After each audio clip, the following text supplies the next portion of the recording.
Tara, fourth part. Okay. So, regulation of breathing. Tandaan,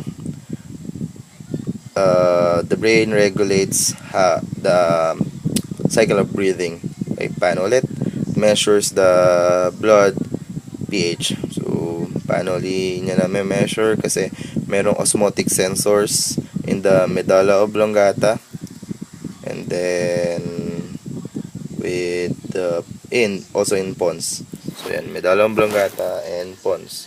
So they measure the blood pH through yan concentration ng bicarbonate or carbonic acid.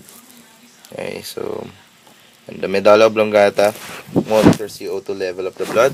CO2 concentration is detected through slight changes in blood pH and tissue fluid pH. So carbonic acid lowers pH. Drop in pH increases rate of rate of rate rate of rate of breathing and depth of breathing. So oxygen concentration.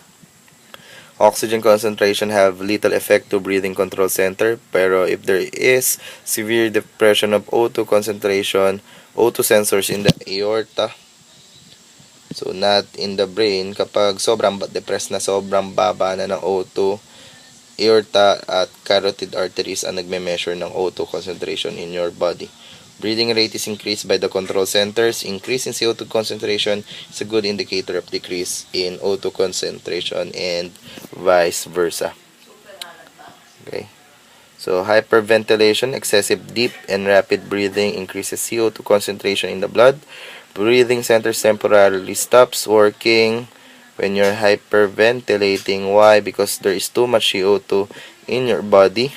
Too much CO2 inside the body stops function ng medulla oblongata and pons. And afterwards, kapag nahinimatay ka na, marirelease yung mga CO2 sa body mo, mag-stabilize na. Once na mag-stabilize yun, mag-work na yung brain, and then mag-function na uli si medulla oblongata, makakahinga ka na ulit. So that's why you cannot kill yourself or ayan, sa pamamagitan ng pag-stop lang ng paghinga, kasi after a while makakahinga ka ulit. Okay. Different factors that affect breathing, nervous and chemical signals affect rate and depth of breathing. Most efficient if it works in tandem with the circulatory system, diba? As if you increase your breathing rate, increase ang heart rate, and then so that bakit mo ginagawa yan? So that you can deliver more O2 in the parts of your body that need oxygen in order to make energy. Yan. So that's what was discussed before. The respiratory pigments allow decrease in cardiac output and heart rate, kasi you have lots of hemoglobin in a single red blood cell. So yung bawat isang red blood cell can carry a lot of O2, unlike if O2 is transported as a solution. Ang mangyayari is that sobrang daming O2 ang kailangan dalhin ng blood. Ang nangyayari nun, tataas ang cardiac output, tataas ang heart rate. Ito nga example. Normal human consumes 2 liter of O2 per minute.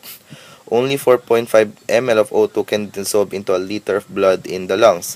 If 80% dissolved O2 would be delivered, 500 liters of blood should be pumped per minute, a ton per 2 minutes. So that is very unrealistic. Okay, so sobrang daming blood. So ano mangyayari sa iyo? Heart attack, cardiac output high, heart rate very high. So but because of the respiratory pigments, prevent that from happening. So transport of O2 instead of dissolving into a solution. O2 is transported as O2. O2 binds with a ligand, with a metal. So bakit nga uli pula yung blood? Because of iron. So iron is the ligand where O2 will attach to. Hindi siya matatransport as, let's say, O2 with some substance as a solution. Okay? So it decreases cardiac output. Binds O2 reversibly, loads O2 from respiratory organ and loads in other parts of the body. Bore shift, diba? Bakit ganito? Let's say, unloads in other parts of the body. Ano kaya nangyayari do sa part ng body na yon? They are respiring. When they are respiring, they are producing CO2. So, CO2 becomes bicarbonate. As an acid, it will have an effect towards hemoglobin. Ano mangyayari sa hemoglobin? It will change its structure, releasing O2. So, nangyari sa affinity ng O2 towards hemoglobin, bumaba. Kaya po na-release yung O2 papunta do sa respiring cell. Pagbalik niya sa lungs, so bakit maloload yung O2? Kasi hindi na acidic yung environment sa lungs. So, ano mangyari? Tataas na ngayon yung, hindi na madedenature si hemoglobin, tataas yung affinity niya towards O2. Kukunin niya yung O2. Okay? Kung hindi kayo mammal, meron kayo hemocyanin, so found in arthropods and other mollusks. So, copper is their oxygen binding component. It makes their blood blue. Ours is hemoglobin. It makes our blood red, okay, through the presence of iron. Okay, I have said this before. So, dissociation curves of gases. Cooperativity of heme subunits shown in a dissociation curve. So, nung ginagawa ng cooperativity, all for one, one for all. Kung ano nangyari sa isang heme subunit, yun ang mangyayari sa iba pang heme subunit. Kumuha ng oxygen ng isang heme subunit, yung tatlo pang natitira kukuha ng oxygen. So, it is a result of increased affinity towards oxygen.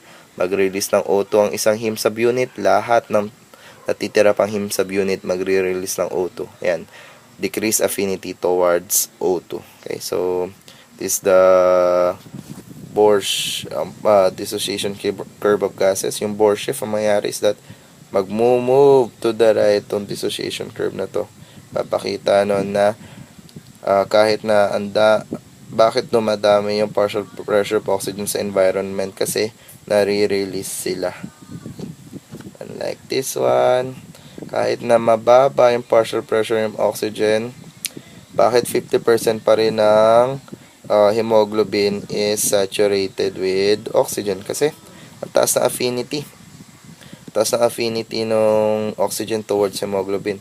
Here, ang baba na affinity na oxygen towards hemoglobin, kahit na sobrang daming oxygen sa environment, 50% lang ng hemoglobin na mapupuno. Bakit? Kasi sa environment na to, most likely nagre-respire ang mga cells. So, patapos na. So, ito yun. Okay? Carbon dioxide, again, is transported as a solution. But mostly as a solution. Some of it attaches to hemoglobin. Some of it is dissolved in blood plasma as CO2. But most of it is transported as a solution, carbonic acid, but not mainly as carbonic acid, but mainly as bicarbonate. Kasi yung carbonic acid hindi siya ganun ka-stable. Magre-release ng H+. So, how is it converted into bicarbonate? CO2 reacts with water to form carbonic acid with the help of the carbonic anhydrase. Dissociates into H+ and bicarbonate. H ions attach to hemoglobin. Yan. Kasi nga yung hemoglobin assists in buffering the blood para hindi masyado maging acidic. So, isa pong function ng hemoglobin yon. Bicarbonate ions diffuse into the plasma. This makes the blood pH lower. Pagdating nila sa lungs, the reaction will be reversed. So, movement of blood through the lungs reverses the process, favoring the conversion of bicarbonate to CO2 and O2. Okay? So, and then afterwards, kapag naging CO2 na siya do sa mga capillaries, matatransfer na siya sa alveolus. Pagdating na sa alveolus, and then that's the time you're going to exhale. And lastly, these are the adaptation natin. Stockpiling oxygen. O2 is reserved in the blood and muscles. High percentage of myoglobin. Myoglobin, counterpart ng hemoglobin sa muscle. So, myoglobin, they store more O2. The higher myoglobin in your body, in your muscles, the higher O2 that it can store, the higher O2 it can use. Decrease heart rate and O2 consumption. Lesser heart rate, less delivery ng oxygen, less work. Okay? So, but still, you have oxygen in the blood. Ang nangyayari lang is, mas konti yung nade-deliver dun sa mga nagre-respire na cell. And then, you have fermentation. Okay? So, hopefully, this helps you. Okay? So, pagbalik ko, magtanong na lang kayo. Okay?